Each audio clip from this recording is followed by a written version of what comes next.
Assalamualaikum warahmatullahi wabarakatuh. Pemirsa Potere spesial podcast aksi unjuk rasa yang dilakukan saudara-saudara kita driver ojol hari Rabu kemarin itu memberi dampak yang signifikan ya. Walaupun sebenarnya di Kota Makassar demo bukan hal yang biasa, tapi yang dilakukan teman-teman driver ojol ini merupakan salah satu bentuk kekecewaan mereka terhadap sikap, ya bisa dikatakan sikap apatisme Pemprov Sulsel dalam hal menyikapi SK Gubernur untuk kenaikan tarif driver ojol. Nah, di tengah-tengah kita sudah hadir Bapak Herman Mustafa atau yang akrab disapa Bang Eeng, koordinator ojol dobrak ya Bang Eeng ya.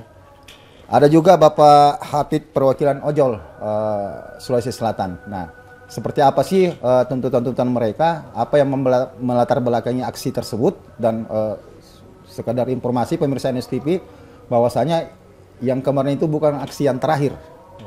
Andaikan apa yang menjadi tuntutan kawan-kawan driver ojol tidak terpenuhi. Untuk lebih detailnya kita sapa langsung beliau. Assalamualaikum Bang. Waalaikumsalam Bang. Saya ke Pak En dulu. Bang En, kemarin itu aksi begitu besar. Ya. Alhamdulillah. Bisa dikatakan beberapa jam aktivitas beberapa ruas jalan protokol di Makassar itu macet total. Apa sih yang melandasi kawan-kawan driver ojol sehingga melakukan aksi seperti itu, Pak? Mungkin yang pertama dulu yang saya mau sampaikan lewat podcast ya. Ini. Saya mau menyampaikan permintaan maaf ke masyarakat yang kemarin kena dampak daripada ya boleh dibilang sedikit lumpuhnya lah jalan protokol di Makassar terkait daripada aksi kita.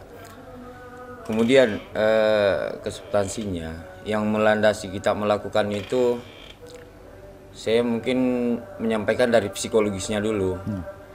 Jadi memang situasi daripada teman-teman yang ada di bawah ini yang berlaku sebagai grassroots itu sudah sampai di posisi ubun-ubun, Pak. Artinya ibaratnya bom mungkin sudah di last time meledak. Karena ada rentetan peristiwa mulai dari RDP kemudian atau mulai dari kenaikan BBM lah. Itu di tahun 2021 kalau saya tidak salah. Nah, itulah yang memicu kami mencoba mengajukan ke stakeholder terkait untuk dilakukan penyesuaian tarif. Singkat cerita, kurang lebih setahun perjalanannya, keluarlah SK Gubernur nomor 2559 garis miring Romawi 12 garis miring 2022. Berarti pemerintah mengakomodir apa yang menjadi Alhamdulillah pada saat itu, walaupun saya jujur dan bertanggung jawab terhadap hal itu, menyampaikan bahwa semua dilakukan setengah-setengah. Alasan Anda mengatakan itu, Pak? Padahal kan sudah diakomodir. Dalam proses penggodokan penyesuaian tarif itu kurang lebih 2 tahun loh. Baru terbit SK 2559. Artinya Anda kecewa dengan rentang waktu yang begitu lama ya, Pak? Sangat kecewa. Birokrasi yang ada, saya mungkin bisa katakan dengan bahasa yang saya tidak percaya deh dengan oknum-oknum yang ada pada saat itu. Saya tidak percaya dengan integritasnya. Bahasanya ya bullshit deh. Jadi butuh waktu 2 tahun untuk menggodok apa yang menjadi latar belakang terbitnya SK ini, Pak. Iya. Nah, setelah SK terbit ini seperti apa, Pak? Nah, ini di sini puncaknya. Setelah penggodokan kurang lebih 2 tahun, kemudian keluar SK ditandatangani oleh Pak Gubernur, kalau saya tidak salah Pak Andi Sudirman. Itu tahun berapa, Pak? Tahun 2022. Kalau saya tidak salah Pak Andi Sudirman yang tanda tangan. Itu implementasinya oleh Duo Ijo cuma 11 hari. Kenapa cuma 11 hari? Karena begitu muncul si Maxim, dia menafsirkan daripada 2559-nya itu berbeda. Oh. Nah, berarti awal-awalnya ini dua aplikator hijau ini merealisasikan mengikuti apa isi poin-poin dalam SK itu ya, Pak? Ya? Betul, mengimplementasikan sesuai dengan SK 2559. Itu dari tarif berapa ke tarif berapa, Pak? intinya semua sudah sesuai dengan tarif, sesuai dengan SK 2559. Pada saat itu ya, yang menjadi patokan kita harga minimal 7.500 ya, aku tidak salah. Tarif dasar batas atas. Batas atas ya. Nah, kemudian tarif dasar batas bawahnya 5.500 kita bulatkan ya, karena 5.400 sekian. Iya. Nah, dari dua ijo Grab, dalam hal ini Grab dengan Gojek, itu kami menganggapnya sangat-sangat mengimplementasikan sesuai dengan SK 2559. Tapi jadi awalnya berjalan smooth ya? Iya. Ini berapa lama ini Pak? Kurang lebih 11 hari. Kenapa cuma hanya 11 hari? Begitu muncul Maxim, dia ada di angka tarif minimalnya itu 10.500. Nah, itu yang merusak pasar, itu yang merusak tatanan harga yang ada pada saat itu. Nah, secara logika awam, sangat-sangat logis si duo ijo ini harus turun juga karena kan kehilangan pasar. Benar. Akhirnya mengambil keputusan untuk mengikut dan mengimbangi harga yang dikeluarkan oleh Maxim. Nah, rusaklah sampai sekarang tatanan itu. Nah, rentang waktu dari 2022 sampai 2025 ini, 3 tahun ini belum pernah ada aksi unjuk rasa sebelumnya, Pak ya? Tidak ada. Kami aksi lah, RDP lah, FGD lah, dan lain-lain. Saya ke Pak Hafid dulu. Pak Hafid, sebagai koordinator ojol, Bapak ikut aksi juga kemarin, Pak? Ya, kebetulan saya sebagai jenderal lapangan. Sebagai jenderal berlapangan. Ada total berapa teman-teman yang ikut aksi kemarin? Seperti yang disampaikan sama beliau, itu kurang lebih 300-an. Dan itu mungkin selama aksi yang dilakukan, itu aksi yang paling besar karena sampai menutup 2 jalan gitu. Ini butuh persiapan berapa lama Pak untuk mengkoordinir kawan-kawan driver seperti sebanyak itu? Udah beberapa bulan sih Pak kita melakukan sama teman-teman yang lain agar bisa ikut andil dalam giat ini gitu kan, karena ini kan kepentingan bersama gitu. Sempat terekam waktu aksi kemarin itu beberapa masa aksi sempat masuk ke dalam area gedung pemerintahan ya? Tidak sampai ada yang masuk, kecuali memang ada ada yang dari pihak pemerintah yang memang manggil kami gitu. Nah, setelah pasca aksi kemarin, apakah Pak Hafid ini beserta teman-teman driver ini puas dengan respon dari pihak Pemprov Sulsel sendiri seperti apa? Kalau dikatakan puas itu jauh Pak sebenarnya. Kami justru kecewa. Menjadi alasan bahwasanya Anda kecewa padahal Anda sudah melaksanakan aksi seperti itu? Iya, karena aksi ini bukan pertama kali Pak kita lakukan. Sudah sering dilakukan ya, bahkan pola-pola yang lain kita lakukan. Namun tidak ada sama sekali solusi yang diberikan oleh pemerintah. Gitu. Sampai kemarin itu juga pun. Kemarin waktu aksi ada dialog tidak dengan pihak pemerintah, pihak Pemprov? Enggak ada ya. Tidak ada unik.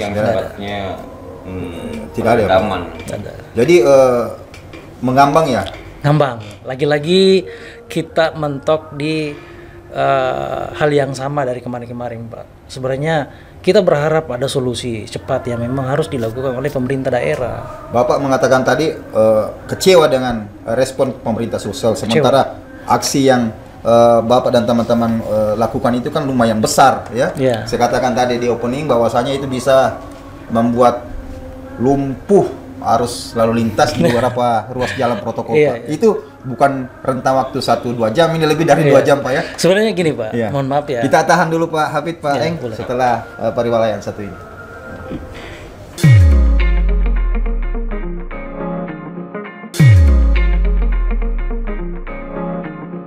Kita kembali ke program Potere Special Podcast, masih bersama saya Yusuf Al-Faresi. Pak Hafid, kemarin aksi macet jalan, bukan hanya jalan protokol, beberapa jalur-jalur alternatif yang selama ini banyak digunakan oleh masyarakat apabila ada demo, ini macet juga Pak. Perasaan Bapak seperti pada saat itu seperti apa Pak? Sebelum kami ke titik aksi Pak, sebenarnya kami sudah sampaikan ke masyarakat bahwa apa yang kami lakukan ini sebenarnya memang bentuk kekecewaan ya. Dan kami menyampaikan permohonan maaf kepada khususnya masyarakat sekitar, karena mungkin terganggu dengan ketenangannya yang adanya aksi giat ya. Terus pengguna jalan khususnya Pak, kami sampaikan berkali-kali Pak, mohon maaf ini terpaksa kita lakukan. Karena kenapa?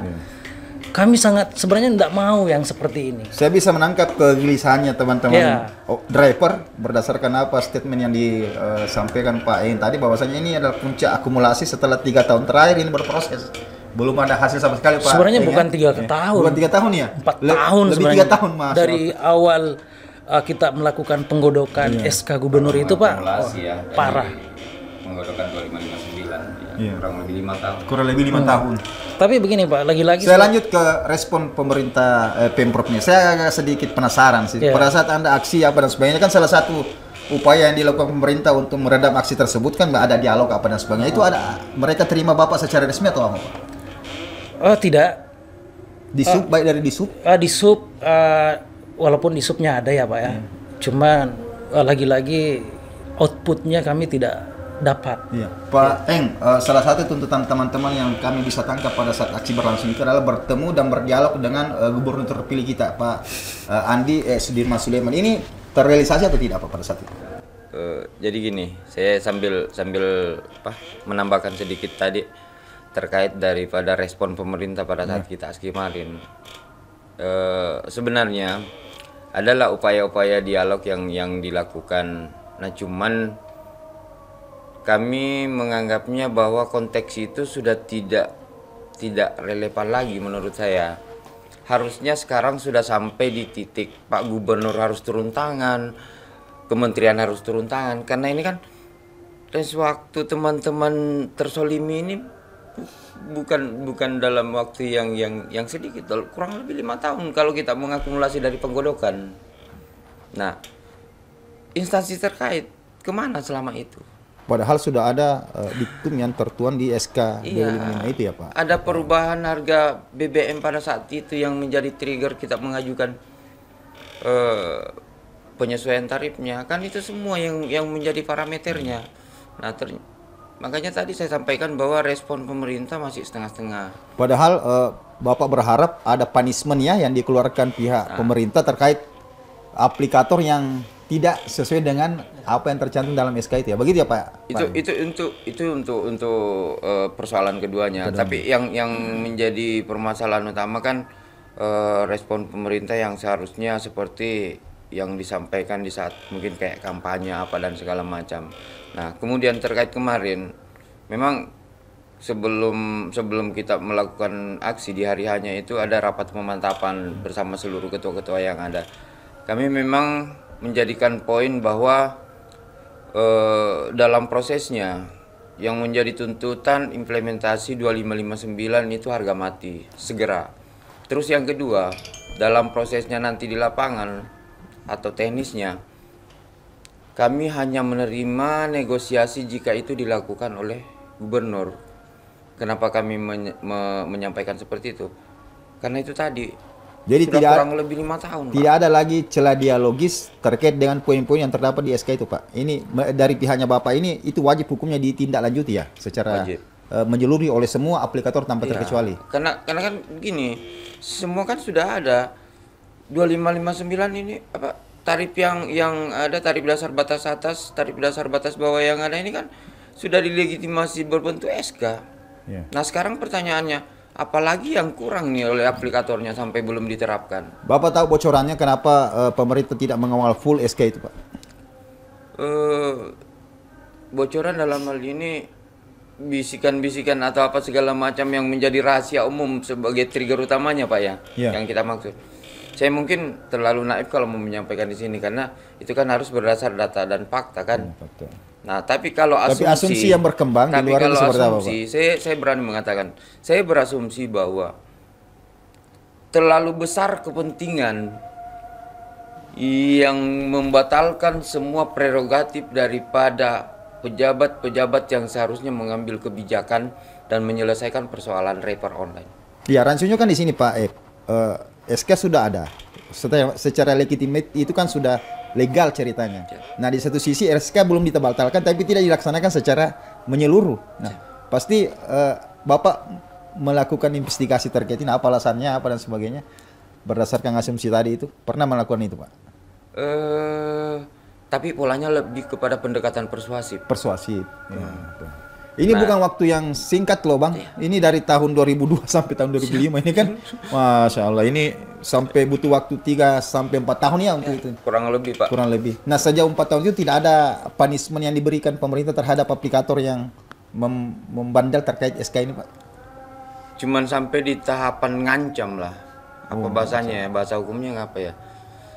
Sekedar dikasih ya teguran mungkin bahasanya yang paling. Kemudian ada deadline, kemudian ada sanksi yang bisa diberikan, tapi semua hanya sampai di batasan ya itu tadi dalam forum. Tidak ada Selanjutnya realisasi. tidak ada lagi action. Pak Hafid, saya ke Bapak. Bapak mengatakan tadi kami sudah melakukan aksi beserta kawan-kawan driver ojol yang jumlahnya kurang lebih 300 orang. Lantas respon pemerintah setempat tidak sesuai dengan kawan-kawan driver ojol inginkan. Kira-kira langkah selanjutnya yang ditempuh itu seperti apa, Pak? Ya, tidak jauh Pak dari Masih apa mau yang- aksi lagi, Pak? Jelas. Macet tuh Makassar lagi, Pak? Jelas, Pak. Ah. Dan ini saya sampaikan bahwa ini bukan akhir dari perjuangan kita. Ya, sampai betul-betul nanti pemerintah ini serius menyelesaikan ini masalah. Ini masalahnya Pak gini. Pemerintah ada untuk menghadirkan sebuah keadilan di tengah-tengah masyarakat, bukan malah dibiarkan. Kasihan teman-teman ya Pak ya. Bahkan teman-teman ini sampai Pak ngetrip itu sampai 18 jam. Sampai ada yang istilahnya tembus pagi Pak gitu. Bahkan ada yang ditemukan udah meninggal di dalam mobil. Saya sempat lihat di Ya, media sosial itu. ini fakta Pak. Ada yang meninggal, saya tidak tahu ya. Apa karena hal apa yang menyebabkan dia seperti Yang itu. jelas pada saat almarhum ini menjalankan Ini udah nggak- profesinya ya, pada udah nggak sehat gitu loh. Ini bentuk kezaliman yang memang dilakukan. Artinya adanya pembiaran gitu yang dilakukan oleh pemerintah. Wah, sangat disayangkan Pak. Makanya aksi ini tidak sampai di sini. Jumlah massa masih tetap seperti kemarin atau Kami ada berusaha, penambahan? kami berusaha untuk bagaimana bisa lebih dari yang kemarin. Lebih aneh. Ya, Respon teman-teman driver ojol di internal sendiri seperti apa Pak dengan adanya aksi ini? positif. Positif. Ya, positif. Dukungan dari teman-teman ojol juga ya sangat luar biasa. Kami apresiasi ya dukungan teman-teman dari ojol. Pak Ed, tadi Anda mengatakan ini kurang lebih 4 tahun berproses. Belum ditemukan titik temunya kenapa pemerintah tidak mengawal SK itu, khususnya Pemprov yang Dishub ya sebagai stakeholder. Dari sisi aplikatornya sendiri Pak seperti apa? Menyikapi SK ini. Ya.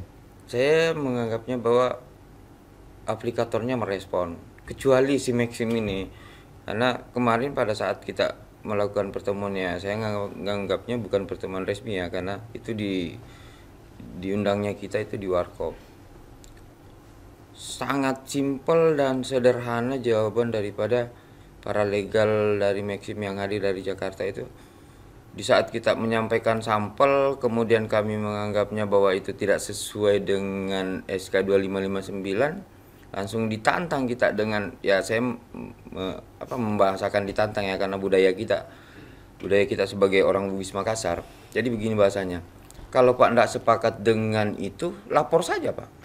Nah, itu kan bahasa-bahasa yang kalau di budayanya kita sebagai orang Bugis Makassar, artinya kita ditantang. Tidak ada lagi celah dialog istilahnya. Ya, tidak ada celah betul, pendekatan betul. persuasif kalau seperti itu. Padahal tadinya saya di konteks mereka ngundang saya di warkop, oh berarti yang muncul sebagai asumsi, oh ada pendekatan persuasif nih. Iya, mungkin. benar. Nah ternyata di lapangan, ternyata kita malah dibuat stuck dengan kalimat yang seperti itu. Pak Hafid, saya ingin tahu seperti apa konsep aksi berikutnya nanti dari teman-teman Depor Ojol. Kita tahan dulu setelah pariwara yang satu ini.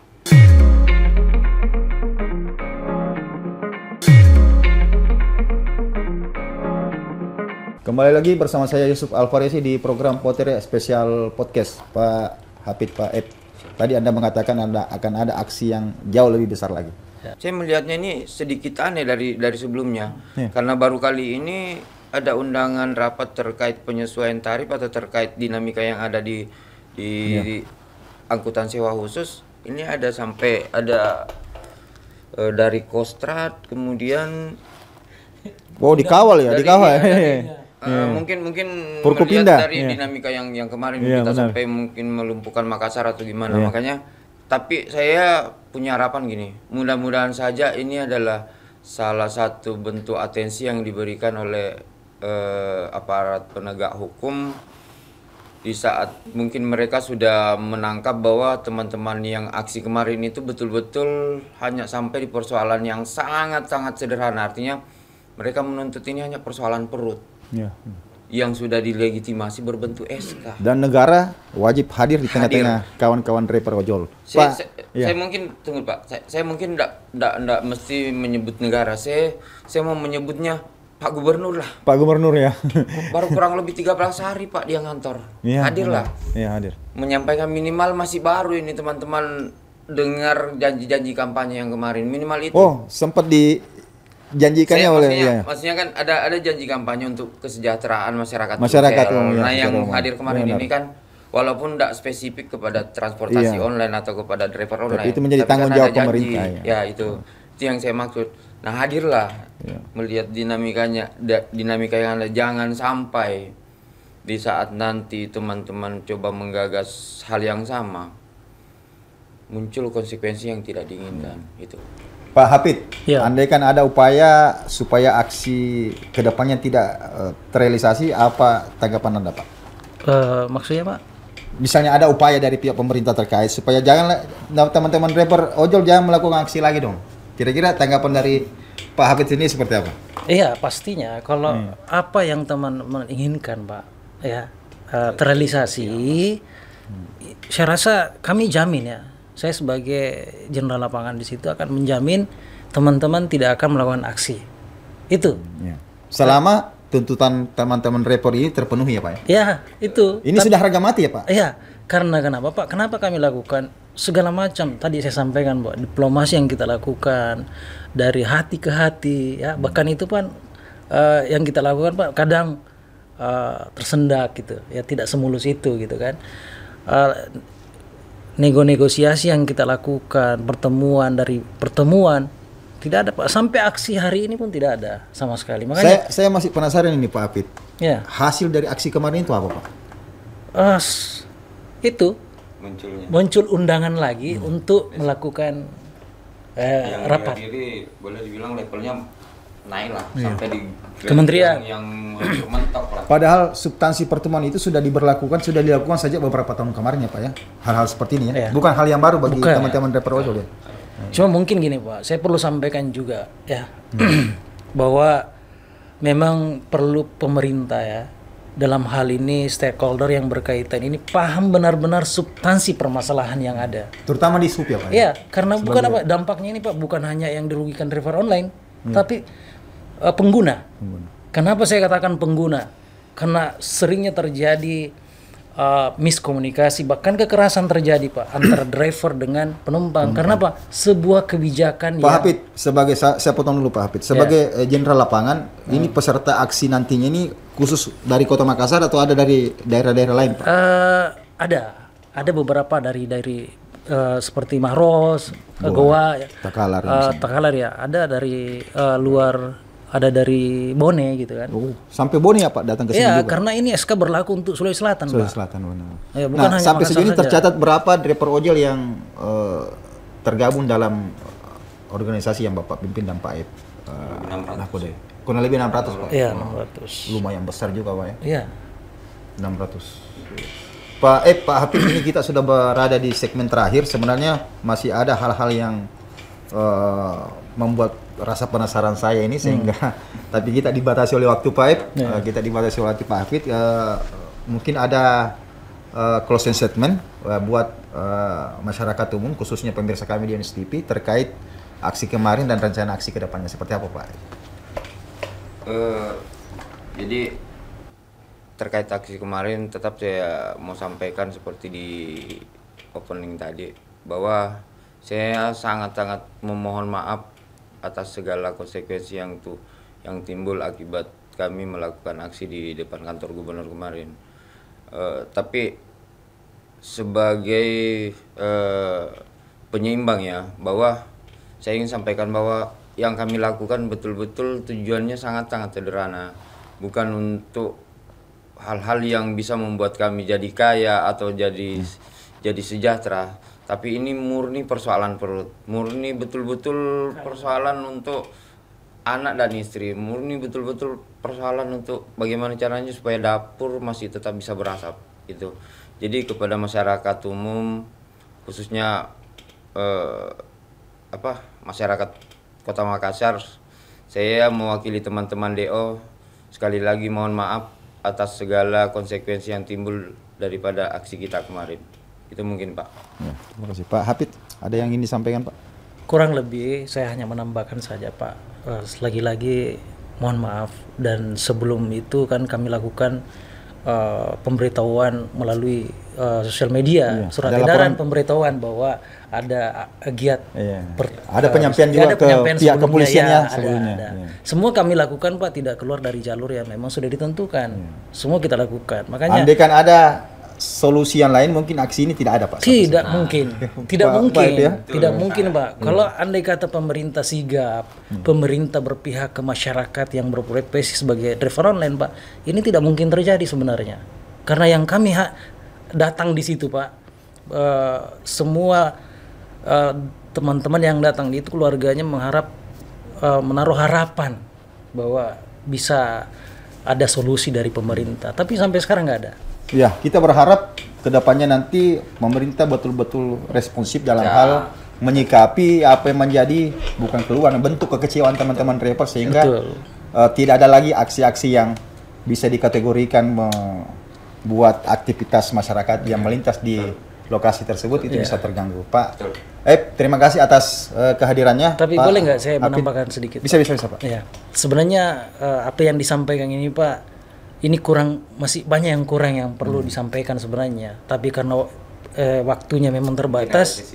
Ya, siap Bang. Ini banyak sekali perlu ya memang supaya betul-betul kenapa ini harus betul-betul disampaikan supaya masyarakat atau pemerintah ini paham betul-betul substansinya itu. Itu sih Pak. Saya simpulkan dalam satu kalimat. Persoalan angkutan sewa khusus ibaratnya benang kusut yang sudah tidak bisa diurai, hanya bisa dipotong saja. Itu. Tidak bisa diurai, hanya bisa dipotong saja. Untuk mencari solusi yang ideal ya Pak ya. Pak Hafid, Pak terima kasih atas waktu dan kesempatannya ya.